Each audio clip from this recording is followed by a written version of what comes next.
40 ವರ್ಷಗಳಿಂದ ವಿಧವೆಯೋರ್ವರು ತನ್ನ ಮಗನೊಂದಿಗೆ ವಾಸವಿದ್ದ ಮನೆಯನ್ನ ತೆರವುಗೊಳಿಸುವಂತೆ ರಾಜಕೀಯ ವ್ಯಕ್ತಿಗಳ ಬೆಂಬಲದೊಂದಿಗೆ ವ್ಯಕ್ತಿಯೋರ್ವರು ತನ್ನ ಸ್ವಾರ್ಥ ಸಾಧನೆಗಾಗಿ ನ್ಯಾಯಾಲಯಕ್ಕೆ ಸುಳ್ಳು ಮಾಹಿತಿ ನೀಡಿದ್ದರ ವಿರುದ್ಧ ಮಹಿಳೆಯ ಬೆಂಬಲಕ್ಕೆ ನಿಂತ ಕಾಪು ವಿಶ್ವಕರ್ಮ ಯುವ ಸಂಘಟನೆ ಆರೋಪಿ ದಂಪತಿಗಳ ವಿರುದ್ಧ ಶಿರ್ವ ಠಾಣೆಗೆ ದೂರನ್ನು ನೀಡಿದ್ದಾರೆ.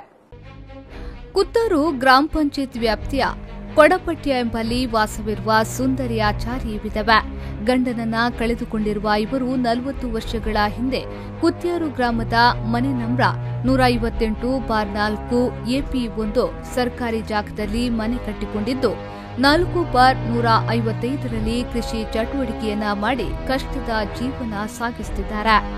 ಈ ಜಾಗ ಕಂದಾಯ ಇಲಾಖೆಯ ವ್ಯಾಪ್ತಿಗೆ ಬರುತ್ತಿದ್ದರೂ ಸ್ಥಳೀಯ ಜಲದೀಪ ಮನೆಯ ಪಾಂಡುರಂಗ ಹೆಗ್ಡೆ ಹಾಗೂ ಪತ್ನಿ ಶೃಂಗಾರಿ ಪಿ ಹೆಗ್ಡೆ ಮತ್ತು ಇತರರು ತಮ್ಮ ಹಣದ ಪ್ರಭಾವದಿಂದ ರಾಜಕೀಯ ವ್ಯಕ್ತಿಗಳನ್ನು ಬಳಸಿಕೊಂಡು ಸರ್ಕಾರಿ ಅಧಿಕಾರಿಗಳನ್ನ ತಮ್ಮ ತೆಕ್ಕೆಗೆ ಪಡೆದುಕೊಂಡು ಅವಿದ್ಯಾವಂತರಾದ ನಮ್ಮನ್ನ ಬೀದಿಗೆ ತಳ್ಳುವ ಮೂಲಕ ಈ ಜಾಗದ ಹಿಂದಿರುವ ತನ್ನ ಆಸ್ತಿಗೆ ಯಾವುದೇ ತಡೆಗೋಡೆ ಇಲ್ಲದಂತೆ ಮಾಡುವ ಹುನ್ನಾರ ನಡೆಸಿದ್ದಾರೆ. ಪದೇ ಪದೇ ನಮ್ಮ ಮನೆಗೆ ಅಕ್ರಮ ಪ್ರವೇಶ ಮಾಡುವ ಪಾಂಡುರಂಗ ಹೆಗ್ಡೆ ಬೆದರಿಕೆ ಒಡ್ಡುತ್ತಾರೆಂಬುದಾಗಿ ದೂರಿನಲ್ಲಿ ತಿಳಿಸಿದ್ದಾರೆ.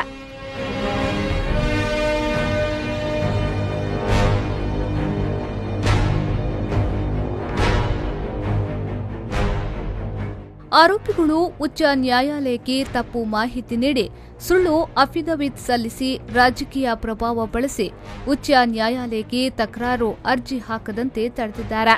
ನನ್ನ ವಾಸದ ಮನೆ ಕಂದಾಯ ಇಲಾಖಾ ಭೂಮಿಯಾಗಿದ್ದರೂ ರಸ್ತೆಯಂಚಿನ PWD ವ್ಯಾಪ್ತಿಯಲ್ಲಿದೆ ಎಂಬುದಾಗಿ ತಪ್ಪು ಸಂದೇಶ ನ್ಯಾಯಾಲಯಕ್ಕೆ ಸಲ್ಲಿಸಿದ್ದಾರೆ.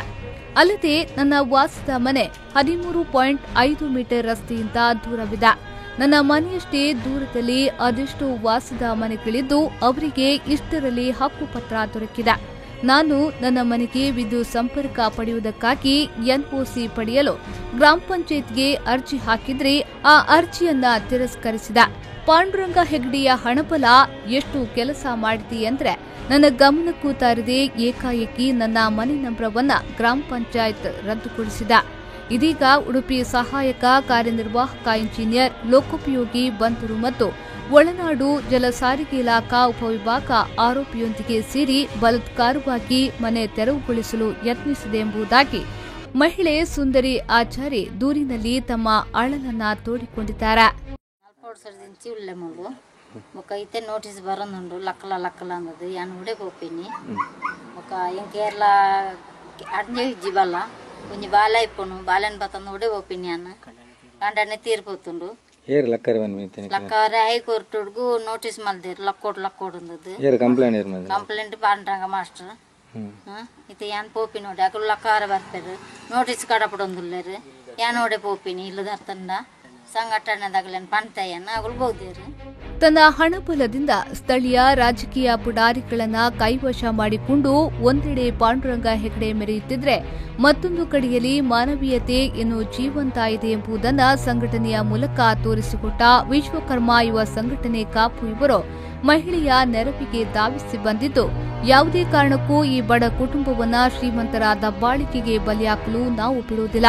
PWD ರಸ್ತೆಯಂಚಿನಲ್ಲಿದ್ದ ಮನೆಯಿದು.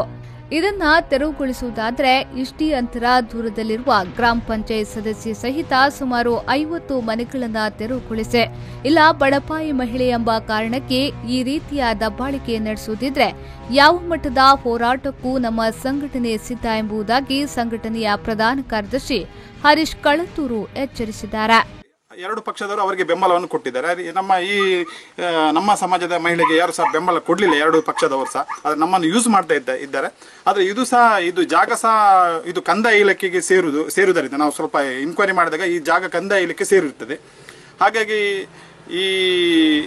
ಈ ಮಹಿಳೆಗೆ ಎಲ್ಲ ಪಕ್ಷದವರು ಎಲ್ಲ ವ್ಯಕ್ತಿಗಳು ಸಹಕಾರ ಕೊಡಬೇಕು. ನಾವು ಸಮಾಜದಿಂದ ಸಂಘಟನೆಯಿಂದ ನಾವು ಸಹಕಾರವನ್ನು ಕೊಡ್ತೇವೆ. ಯಾವುದೇ ಅನ್ಯಾಯ ಆಗಲಿಕ್ಕೆ ನಾವು ಸಂಘಟನೆಯಿಂದ ಬಿಡುವುದಿಲ್ಲ ಅಂತೇಳಿ ನಾವು ವಿಧವೆ ಮಹಿಳೆಯನ್ನ ಬೀದಿಗೆ ತಳ್ಳಲು ಕಾನೂನಿನ ವಿರುದ್ಧವಾಗಿ ಇಲ್ಲಿ ಕಾರ್ಯಾಚರಣೆ ನಡೆದಿದೆ. ಈ ಬಗ್ಗೆ ಮುಖ್ಯಮಂತ್ರಿಗಳು ಸಹಿತ ವಿವಿಧ ಇಲಾಖೆಗಳಿಗೂ ದೂರು ಸಲ್ಲಿಸಲಾಗಿದ್ದು ಕಾನೂನು ಹೋರಾಟವನ್ನ ನಡೆಸಲಿದ್ದೇವೆ ಎಂಬುದಾಗಿ ನ್ಯಾಯವಾದಿಯು ಸಂಘಟನೆಯ ಕಾನೂನು ಸಲಹೆಗಾರರೂ ಆದ ಸುಂದರಾಚಾರ್ ತಿಳಿಸಿದ್ದಾರೆ. ಗ್ರಾಮ ಪಂಚಾಯತ್ಗೆ ವ್ಯಾಪ್ತಿಪಟ್ಟಂಥ ಸುಂದರಿ ಆಚಾರ್ತಿಯವರ 40 ವರ್ಷಗಳಿಂದ ವಾಸ ಮಾಡಿರುವಂಥ ಒಂದು ಮನೆಯನ್ನು ಅದರಲ್ಲಿ ಡೋರ್ ನಂಬರ್ ಸಿಕ್ಕಿತ್ತು ಕುತ್ಯಾರ ಪಂಚಾಯತಿಂದ. ಸದ್ರಿ ಮನೆಯನ್ನು ಡೆಮಾಲಿಷ್ ಮಾಡಬೇಕಂತ ಪಾಂಡುರಂಗ ಹೆಗಡೆ ಅವರು ಉಚ್ಚ ನ್ಯಾಯಾಲಯಕ್ಕೆ ಅರ್ಜಿಯನ್ನು ಸಲ್ಲಿಸಿರ್ತಾರೆ. ಉಚ್ಚ ನ್ಯಾಯಾಲಯದಲ್ಲಿ ಈ ಕೇಸಿನ ಬಗ್ಗೆ ಅವರು ಸುಳ್ಳು ಮಾಹಿತಿಯನ್ನು ನೀಡಿರ್ತಾರೆ.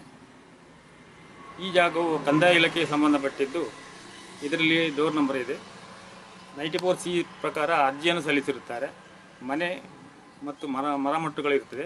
ಇದೇ ವ್ಯಾಪ್ತಿಗೆ ಸಂಬಂಧಪಟ್ಟಂಥ ರೋಡ್ ಮಾರ್ಜಿನಲ್ಲಿ ಸುಮಾರು 50 ಮನೆಗಳುಂಟು. ಯಾವುದೇ ಮನೆಗಳನ್ನು ಡೆಮಾಲಿಷ್ ಮಾಡುವಂಥ ಯೋಜನೆಗೆ ಹೋಗದೆ PW ಅವರು ಇವರಿಗೆ ಕೆಲವು ಸಮಯದಿಂದ ನೋಟಿಸ್ ಕೊಟ್ಟಿರ್ತಾರೆ.